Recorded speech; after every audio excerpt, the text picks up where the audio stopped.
ধরুন আপনি রাস্তা দিয়ে যাচ্ছেন, অ্যাক্সিডেন্টে মারা গেলেন, আপনার কে দেখবে? আপনার বউ বাচ্চা আছে, আপনাকে কে দেখবে বলুন? আপনি একটা পলিসি করুন, 10 লাখ টাকার পলিসি, আপনার বউ বাচ্চা বেঁচে যাবে। কি সুন্দর সুন্দর বুদ্ধি দিয়ে কথা বলবে। উদ্দেশ্য কি? একটা এলআইসি করুন, এলআইসি করুন, মানে সুদের কারবার একটা করুন। আপনি মাসে মাসে প্রিমিয়াম দেবেন, 3 মাস দেবেন, 3 বছর দেবেন, বাকি আপনার 15 বছর দিতে হবে না। তারপরে দেখবেন উপরওয়ালা না করুক, আপনি বাইচান্স যদি মারা যান, সব আপনাকে এলআইসি দেবে, 20 লাখ টাকা দেবে। আপনি লোভে করলেন কি? লোভে। সত্যি তো ভালো কথা তো। আপনি ধরুন মেয়ের বিয়ে দেবেন, আপনার মেয়েটা হয়েছে তো, বয়স কত? 1 বছর, ওর নামে একটা এলআইসি করুন, 20 বছরের জন্য এলআইসি করুন। এই টাকাটা 5 বছর জমা দিন, আর বাকিটা করবে কি? ওই মেয়েটা যখন বিয়ে হবে, কে আপনাকে দেবে? খাট গদি ড্রেসিং টেবিল আলমারি সোনা দানা বেড়ে যাবে, কে দেবে আপনাকে? এই এলআইসির টাকা দিয়ে ওর বিয়েটাও দিয়ে দেবে। দেখেছেন? তাই আল্লাহ পাক কোরআনে বলছেন গো বাপ, ওয়া ইয়াকুলু তাসমা লিকাউলিহিম, তাদের কথাগুলো না নবী অবাক তাকিয়ে তুমি শুনতে থাকো। কি সুন্দর সুন্দর মিষ্টি মিষ্টি কথা, কি বুদ্ধি দিয়ে কথাবার্তা। কিন্তু আমি আল্লাহ জানি ওরা মুনাফিক। খবরদার ওদের পাল্লায় পড়ো না নবী। ওদের কথাটা কেমন জানো? নবী আল্লাহ বলছেন, আমি বলিনি বাপ, ওদের কথাটা কিরম জানো? আল্লাহ বলছেন, কান্নাহুম খুশুবুম মুসান্নাদা। এটা মনে রাখবেন এই শব্দটা, কান্নাহুম খুশুবুম মুসান্নাদা। হাতে লাঠি থাকলে দেখিয়ে দিতাম আপনাদের। আপনারা একটা লাঠিকে নিয়ে দেয়ালের গায়ে ঠেকিয়ে রাখলে ওই লাঠিটার কোনো মজবুতি আছে? আর ভাই বলুন না, একটা লাঠি দেয়ালের গায়ে ঠেকিয়ে রেখেছেন, ওই লাঠিটার কোনো মজবুতি আছে? ঠেলা দিলেই পড়ে যাবে, তাই না? এইটার আরবি হলো কান্নাহুম খুশুবুম মুসান্নাদা। এইটার আরবি। আল্লাহ বলছে ওদের কথাগুলো, ওদের বুদ্ধিগুলো, ওদের দেহগুলো, ওদের কথাবার্তাগুলো তোমার শুনতে ভালো লাগবে, অবাক হয়ে যাবে, কিন্তু ওদের কথাগুলো কেমন জানো? দেয়ালে ঠেকিয়ে রাখা লাঠির মতো। মুনাফিকদের কথাবার্তাগুলো হলো, তাহলে এখানে কি আছে দেখি।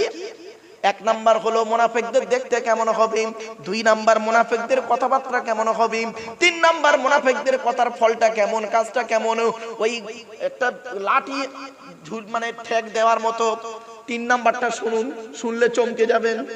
ইয়াহসাবুনা কুল্লা সাইহাতিন আলাইহিম।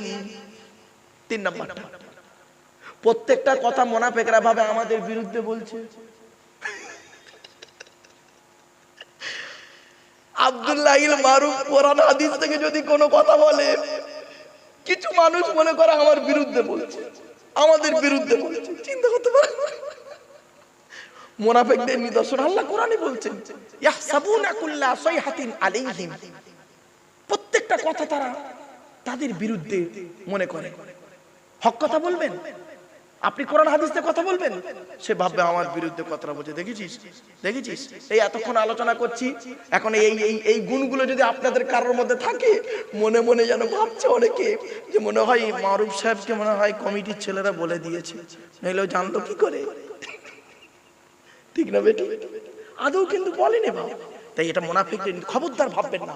কোরআনে আয়াত বলছি, ছোট্ট একটা উদাহরণ দিচ্ছি, কিরকম ভাবে দেখুন। একটা উদাহরণ দিই। ধরুন আমি আপনাদের দিকে চেয়ে ইমাম সাহেবের কানে কানে একটা কথা বলছি। ধরুন এই যে লোকটা চাদর মুড়ি দিয়ে আছে, বুলু চাদর, বাবাজির নামে, ওনার নামে বলিনি, আমি ওনার কানে কানে বলছি, ভাই আমার পরের বক্তা কে আছে, মনে মনে কানে কানে বলছি, আপনারা কেউ শুনতে পাননি। ফট করে 2-1 জন ভাববে, দেখেছিস মারুফ সাহেব মনে আমার বিরুদ্ধে ওনাকে বলছে। এইটা যারা করে তারা হলো মুনাফিক। মুমিন ব্যক্তি কোনদিন 3 জন ব্যক্তি থাকলে 2 জনের কানে কানে মুমিন ব্যক্তি কথা বলে না। সুবহানাল্লাহ বলেন। মুমিন ব্যক্তি পরিষ্কার সকলের সামনে বলবে। বুঝতে পারছেন? আমি ইমাম সাহেবের কানে কানে একটা কথা বলছি, মানে ভাববেন না, এই ভাই ভাববে না যে হুজুর মনে হয় আমার বিরুদ্ধে বলছে, দেখেছিস? আদৌ নয়। মুমিন যে হবে সেটা ভাববে না, আর মুনাফিক যে হবে সে ওটাই ভাববে। কিছু বুঝতে পারছেন? ওয়াজ বাড়ি থেকে ভাববে। আল্লাহ পাক বলছেন, ইয়াহসাবুনা কুল্লা সাইহাতিন আলাইহিম। আল্লাহ পাক বলছেন প্রত্যেকটা কথা তারা তাদের বিরুদ্ধে মনে করে। আপনি কোরআন থেকে কথা বলুন, হাদিস থেকে কথা বলুন, এমন কিছু ব্যক্তি আছে তারা মনে করে আমাদের বিরুদ্ধে কথা বলছে, আমার বিরুদ্ধে কথা বলছে। আদৌ তা নয়। কোরআন কোরআনের পথে চলবে, হাদিস হাদিসের পথে চলবে, ঠিক না বেঠিক? এটাই হলো মুনাফিকদের 3 নাম্বার নিদর্শন। তাহলে 1 নাম্বার নিদর্শন কি শুনে নিন বাপেরা। আজ সূরা মুনাফিকুনের আলোচনা কমসে কম 5টা ঘন্টা সময় দিলে, 5টা ঘন্টা সময় দিলে সূরা মুনাফিকুনের তাফসীরটা মোটামুটি ভালোভাবে করা যাবে। তবু সংক্ষিপ্তভাবে বলছি বাস্তব থেকে তুলে। 1 নাম্বার হলো কি, মুনাফিকদের দেখতে খুব সুন্দর হবে। কিছু বুঝতে পারছেন কথা? তা বলে অনেকে ভাববে, দেখেছো আমার গায়ের রং ফর্সা বলে উনি আমাকে টিটকিরি মারছে। অনেকে ভাববে কথাটা শুনে যে ওনার গায়ের রং কালো, আমার গায়ের রং ফর্সা বলে উনি আমাকে খেসা মারছে। মুনাফিক না, ওটা নয়। আল্লাহ বলছে নবীকে, আমার কথা কেন ধরছেন? কোরআনে এই আয়াতটা আপনি পড়ুন। ওয়াইজা রাআইতাকুম তুরজিবুকা আজসামুকুম। আল্লাহ বলছে নবী, মুনাফিকদের যখন দেখবে না তুমি আশ্চর্য হয়ে যাবে, ওদের দেহগুলো দেখলে তুমি আশ্চর্য। দেখতে খুব সুন্দর হবে, খুব ভদ্র ভদ্র কথাবার্তা হবে, আর ওদের কথাবার্তা খুব সুন্দর হবে, কিন্তু মুনাফিক। আর প্রত্যেকটা কথা তোমার বিরুদ্ধে ভাববে ওরা। ইয়াহসাবুনা কুল্লা সাইহাতিন আলাইহি। এরপর আল্লাহ এবার কি বলছে শুনুন, হুমুল আদুবু, তারাই হলো ইসলামের দুশমন।